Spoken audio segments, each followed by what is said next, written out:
professional colleagues, and I've known Ellen long enough to call her also a friend, an associate. It's Ellen Moore with the Community Crime Patrol.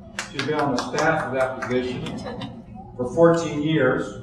The last 5 years as their executive director. She is also vice president and treasurer of the University Area Crime Stoppers Board and a member of the University District Organization Board. She also serves on a number of neighborhood committees. Representing Columbus Division of Police is Officer Chris Riley, who is assigned to the Strategic Response Bureau, Community Liaison section. He has an associate degree in business administration from the Ohio Dominican University. And finally, but certainly not least, I've invited with me today an Ohio State student, Julia Kennedy. She's a senior majoring in psychology and served through the past academic year, 08-09, as the safety director on the undergraduate student government. She moved to Columbus and is calling herself now a Columbus resident from the Springfield, Ohio area. And she has recently joined the staff of Columbus Councilman Andy Denton. So please welcome our co-presenters.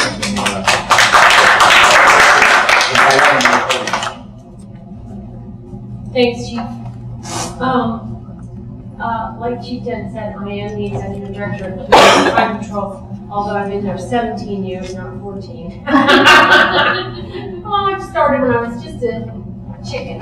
So anyway, Community Crime Patrol is a nonprofit community-based crime prevention agency. We are started in 1990 in response to a series of random assaults happening on off-campus area of Ohio State University. And really in response to sort of everything else that's being done isn't working. So what can we do? So a group of people got together, and we're all about sort of figuring out how these partnerships get started and how they work.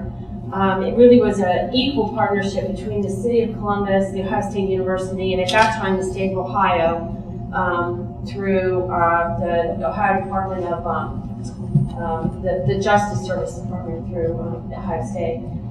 Representative Michael Stinziano at that time, Mayor Lasheka at that time.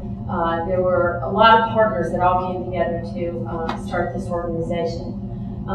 Now we're funded by the City of Columbus, the Ohio State University, and most recently the federal government through the American Recovery and Reinvestment Act, and through private donations as well. We're governed by a 9-member board of directors since it is a nonprofit agency. And those board members come from a lot of different areas. We have a commander from the Columbus Division of Police. We have a deputy chief from the Ohio State University Police Department. We have business people. We have community members from the different neighborhoods where we serve to sort of give input into what we're doing and how we're running the business. The history of the organization, like I said, it was formed in 1990 in the University District alone. So that the patrollers at that time were only patrolling the off-campus areas of Ohio State. In 1995, we were invited by the leadership of the Hilltop to come out and patrol there. They were given money through the Community Development Block Grant Program and identified one of the main areas of their neighborhood as safety. So the Hilltop Patrol unit was formed in 1995. And then that program expanded to Franklinton in 1996. These are both west side neighborhoods of Columbus, in case there's somebody who doesn't know that. In 1998, we, again through Community Development Block Grant money, invited to patrol the Marion Southwood area, which is a neighborhood just south of German Village. And in 1999, when the city had a lot of money, said to us at that time, wouldn't it be great to have patrollers out on the trails? the bike trail basically at that time between downtown and up north to Antrim Park.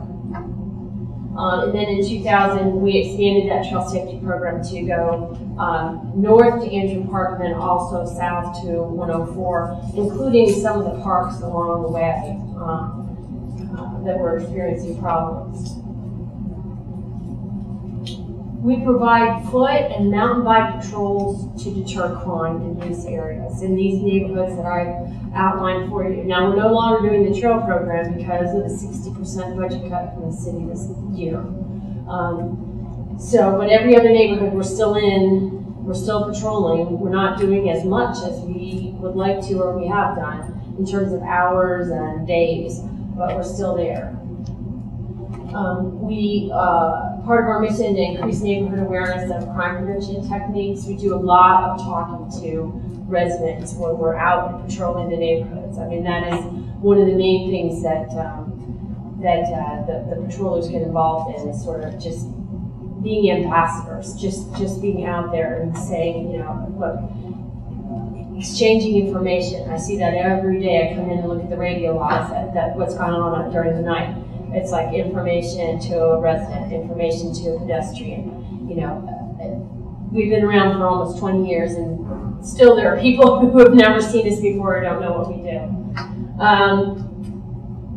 One of the key things we do as well as look for crime and suspicious activity and stolen cars and all that good stuff is really focusing on the quality of life issues in a neighborhood. Burned out street lights, traffic lights, street signs, missing street signs, water leaks, gas leaks, anything that contributes to the decline of a neighborhood over time. That, you know, if the broken windows theory of crime prevention, sort of addressing those issues. When a neighborhood won't or can't take that on themselves, we sort of help out in that area and help out in that way to report those issues to the city's now 311 system, which is fabulous. We also report housing code violations to the city's code enforcement department. We have a great working relationship with them, with those officers, reporting everything from upholstered furniture on porches to noxious weeds to abandoned structures, unsafe structures, junk vehicles parked in the yard, you know, all that kind of thing. Again, goes to the broken windows theory that you've got to take care of your neighborhood in order for criminals not to think it's all right to come in and do what they do. This is a paid position. We don't use volunteers.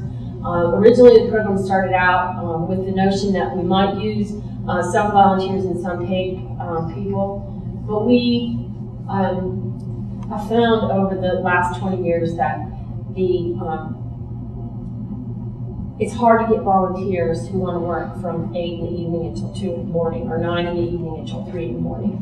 Really tough. And you have, Michael, come on. I don't know why. It sounds so appealing, yes.